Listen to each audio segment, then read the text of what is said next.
In the history of the noble prophets, there is no story of patience quite like the story of Ayub. He was a man who was deeply loved by Allah, and a man who had everything.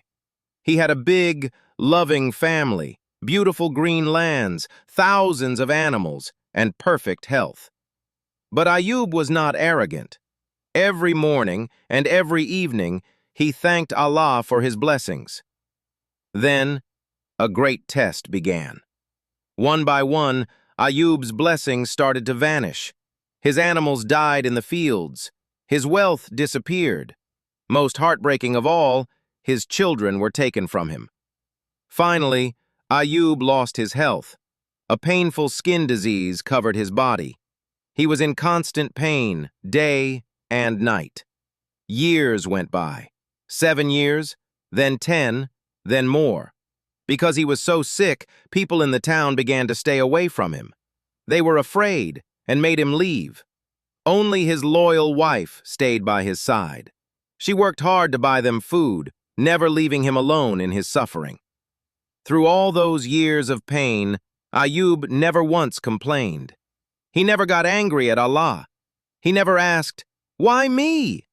Instead, his tongue was always busy, remembering his Creator. One day, his wife asked him why he didn't just pray to Allah to end the suffering. Ayub looked at her and asked, "How long did we live in prosperity?" She said, 80 years. He replied, "Then I am ashamed to ask Allah to remove my hardship when I have not yet suffered for as long as I lived in ease." What a powerful lesson in patience. Ayub understood that both the good times and the bad times are a test of our character. Finally, after many years, Ayub made a very humble prayer. He didn't demand a cure. He simply said, "Truly, distress has touched me, and you are the most merciful of all." Allah loved his patience and answered him immediately. Allah commanded Ayub to strike the ground with his foot. When he did, a spring of cool, fresh water bubbled up. Allah told him to wash in it and drink from it. As soon as the water touched his skin, the pain vanished. When he drank the water, his internal sickness disappeared.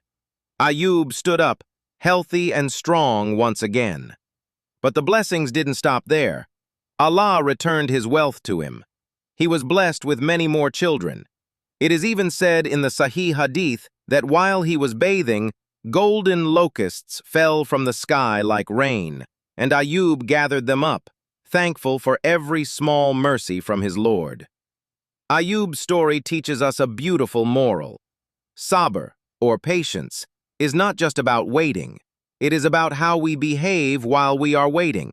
No matter how dark the night gets, the sun will always rise. If we stay grateful and patient like Ayub, Allah will always find a way to bring the light back into our lives.